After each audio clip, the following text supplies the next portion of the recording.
사랑합니다. 저는 대학생 시절에 CCC라는 한국 대학생 선교단체에 속해 있었습니다.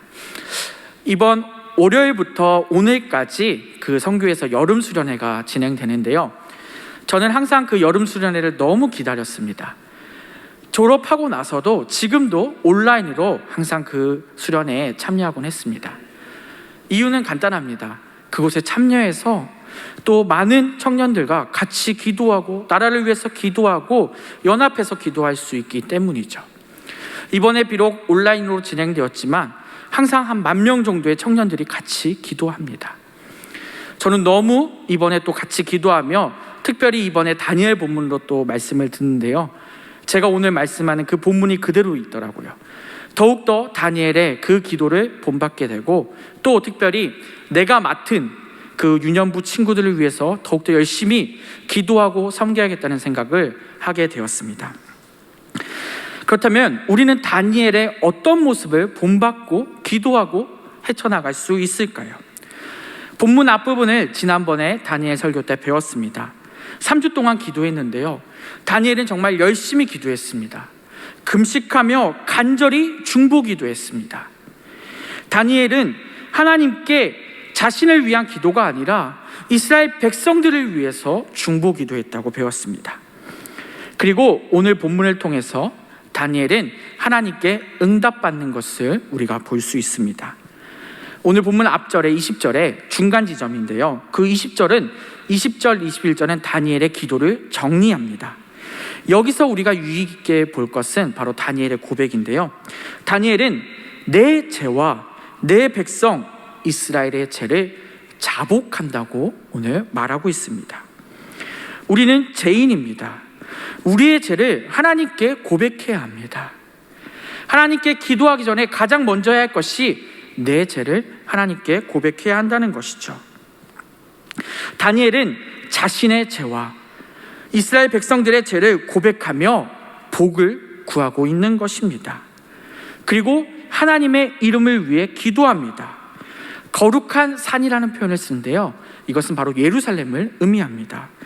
이 모든 것이 하나님의 것임을 인정하고 고백하고 하나님을 오늘 높이며 기도하고 있는 것입니다. 우리는 다니엘의 기도를 본받기 원합니다. 먼저 나의 죄와 우리 모두의 죄를 고백해야 합니다.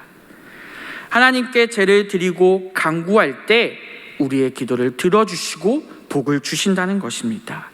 이 사실을 기억하며 우리는 기도해야 하는 것이죠. 다니엘은 이 모든 것을 알고 있었기에 하나님의 이름을 높이고 자신의 죄를 먼저 고백하고 이스라엘 백성의 죄를 고백하고 회복시켜 달라고, 구해 달라고 기도하고 있는 것입니다. 우린 매일 아침마다 예레미야서를 통해 큐티를 하고 있습니다. 예레미야서를 묵상할 때마다 너무나도 얼마나 안타까운지 모릅니다. 예레미야 선지자가 하나님의 말씀을 그대로 전합니다. 돌아오라고 이스라엘 백성들에게 계속 이야기합니다. 하지만 그들은 우상 숭배하고 형제를 사랑하지 않고 안식일을 지키지 않습니다. 하나님 중심으로 살지 않고 세상 중심, 물질 중심으로, 인간 중심으로 살아갔습니다. 그렇기에 하나님께서는 70년 동안 바벨론에게 이스라엘 백성을 두게 하신 것이죠. 다니엘이 얼마나 억울하겠습니까? 하지만 다니엘은 다 알고 있습니다.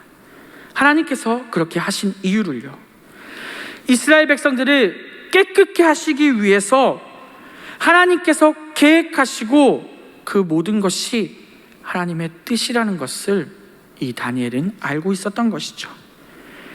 백성들이 죄를 뉘우치고 깨닫고 하나님께 돌아와야 한다는 것을 알고 있었던 것이죠. 백성들의 고난을 하나님께서 기뻐하셨을까요? 아닌 것을 알고 있습니다. 하나님의 속성이 그렇지 않습니다. 의인 한 명이라도 찾으려고 하시는 하나님이지 않습니까? 그렇기에 하나님께서는 이스라엘 백성들을 다 깨끗이 벗어버리고 돌아오기를 원하시는 것이죠. 그리고 지혜와 총명을 가진 다니엘은 그것을 알고 있기에 회개하며 이스라엘 백성들을 위해 지금 기도하고 있는 것입니다. 하나님께서 그렇게 돌아오게 하실 것을 알고 있기에 다니엘은 말씀을 통해서 이미 예레미야 선지자의 말씀을 알고 있었기 때문에 백성의 모든 죄와 허물을 위해서 기도하기 시작한 것이죠. 자신의 죄와 이스라엘 백성의 죄를 모두 고백하며 기도하는 것입니다. 이렇게 다니엘이 하나님 앞에 이 모든 것을 내놓고 기도할 때, 회개하며 나왔을 때 하나님께서는 오늘 본문을 통해서 다니엘에게 응답해주고 계십니다. 여기서 놀라운 사실은 하나님의 즉각적인 반응을 볼 수 있습니다. 다니엘이 기도를 시작하자마자 하나님이 움직이기 시작하신 것이죠. 하나님께서 가브리엘 천사를 보내십니다. 21절에 곧 내가 기도할 때 이전에 환상 중에 본 그 사람 가브리엘이 빨리 날아서 저녁 제사를 드릴 때쯤에 내게 이르더니, 하나님께서 기도에 대해 응답하실 때 이렇게 천사를 통해서 빠르게 응답하신 것입니다. 천사가 빨리 날았대요. 신속히 응답하신 것이죠. 그리고 예레미야 선지자에게 하셨던 그 70년의 회복 언약의 성취의 기도를 다니엘이 하자마자 그것을 알아차리시고 즉각 실행하시려고 천사를 보내시고 다니엘에게 응답하신 것입니다. 어떻게 이렇게 빨리 이루어질 수 있었을까요? 이미 하나님께서는 다 계획하셨고 그것에 대해 기도를 다니엘이 시작하자마자 바로 응답하신 것이죠. 다니엘에게 그러자 지혜와 총명을 주겠다고 말씀하십니다. 지혜와 총명이 무엇입니까? 뒤에 나올 하나님의 응답을 말하고 있는 것입니다. 절망과 좌절의 70년이었다면 지혜와 총명은 하나님의 회복과 고향으로 돌아갈 수 있는 소망의 메시지를 다니엘에게 알려주고 계신 것이죠. 하나님이 선물로 은총, 은혜를 다니엘과 백성들이 받게 된다는 것입니다. 23절에 주님이 주신 지혜와 총명으로 은총을 받고 하나님께 환상을 깨닫게 된다고 말하고 있습니다. 이미 모든 것을 알고 계시고 계획하신 하나님께서 다니엘의 기도에 대해 바로 응답하시고 하나님께서 움직이시는 장면입니다. 그리고 다니엘에게 총명을 주니 24절부터 27절에 은혜를 받고 그 말씀을 그대로 깨달으라고 말하고 계신 것이죠.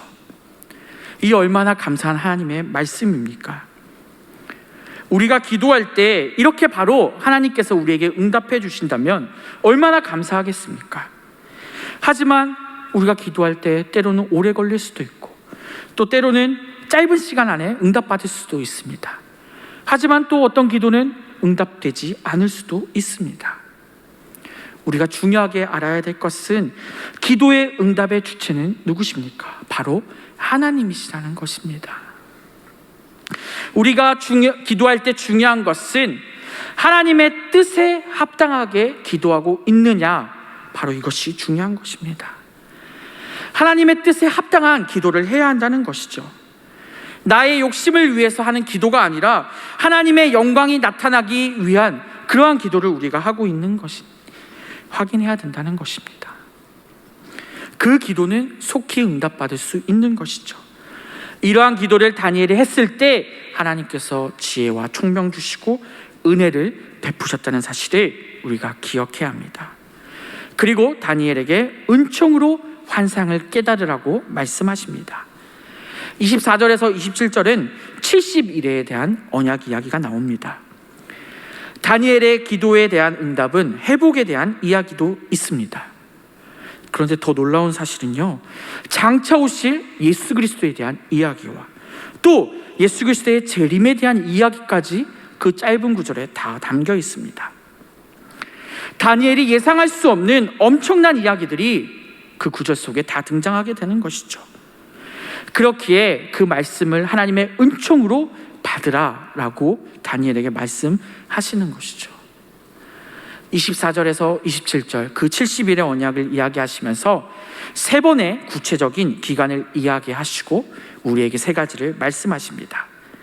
첫 번째로 성전의 회복과 예루살렘의 회복을 이야기하십니다. 이스라엘 백성이 바벨론 포로 생활 70년을 했습니다. 그 이후에 기한하는 이야기를 담고 있는 것이죠.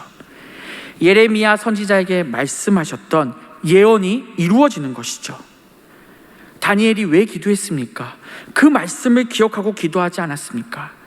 하나님께 기도했을 때 즉각적으로 그 반응하신 하나님의 첫 번째 응답이 이루어지게 된 것이죠. 그리고 두 번째로 메시아 예수 그리스도의 오심과 십자가의 죽음을 이야기합니다. 26절에 기름 부으심 받은 자가 끊어져 없어진다는 표현이 있습니다. 이것은 예수 그리스도의 십자가가 달려 돌아가심을 의미합니다.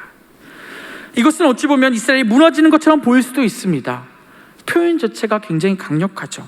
하지만 이것은 놀랍게도 하나님의 구원과 회복의 계획인 것입니다. 이것이 바로 하나님의 은총인 것이죠. 다니엘에게 현재 백성들의 회복을 이야기하시고 더 나아가서 구원의 회복을 또 알려주고 계신 것이죠. 세 번째 이야기는 구원의 역사 이후에 예수님이 재림하시는 종말의 사건까지 그 환상을 해석하며 말씀하십니다. 이 부분을 성경 해석하는 데는 여러 가지 해석이 다양합니다. 그만큼 중요한 부분이기 때문이죠. 우리가 이곳에서 이 말씀을 들으면서 확실히 기억해야 할 것은 이 모든 것이 다 하나님의 섭리이고 하나님이 계획하시고 이끌어 가신다는 것입니다. 그리고 우리가 이 놀라운 하나님의 사역에 동참하고 기뻐하며 기도하며 하나님의 뜻을 이루어 나가는데 최선을 다해야 한다는 것이죠. 그 하나님께서는 우리에게 지혜 주시고 총명 주셔서 하나님의 은혜를 깨닫게 하시고 또 우리에게 이 시대를 회복시키는 일에 또 할 수 있게 주님의 계획과 사역에 동참할 수 있게 해달라고 기도해야 한다는 것이죠. 하나님께서는 다니엘에게 이 역사의 일을 그 기도의 응답으로 보여주셨습니다. 또 우리는 오늘 말씀을 통해서 너무나도 하나님의 그 놀라운 역사와 일을 응답을 알고 있습니다. 여기서 한번 우리에게 물어봤으면 좋겠습니다. 우리의 기도는 어떠한가요? 기도의 응답이 즉각적으로 나타나나요? 기도의 응답이 나타나고 못하고 따지는 것이 아니라 우리의 기도가 정말 하나님이 원하시는 뜻대로 하나님의 뜻에 합당한 기도를 하고 있는가라는 질문을 하는 것입니다. 하나님의 그 합당한 기도를 할 때 하나님께서는 응답하십니다. 우리 일상교회 성도님들을 통해서 하시고자 하는 뜻을 위하여 하나님께서 일하심을 꼭 믿으시기 바랍니다. 말씀을 맺을 텐데요. 하나님은 우리의 기도를 들으시고 하나님의 놀라운 계획과 역사를 계속 이루어 가십니다. 우리는 그것에 맞추어서 언제나 하나님의 뜻을 구하고 흔들리지 말고 기도하기 원합니다. 또 간절히 기도할 것이 있습니다. 주일학교 성경학교가 시작됩니다. 이번 주 유아부 유치부를 시작으로 진행됩니다. 성경학교를 시작으로 다음 세대의 복음이 온전히 들어가기 원합니다.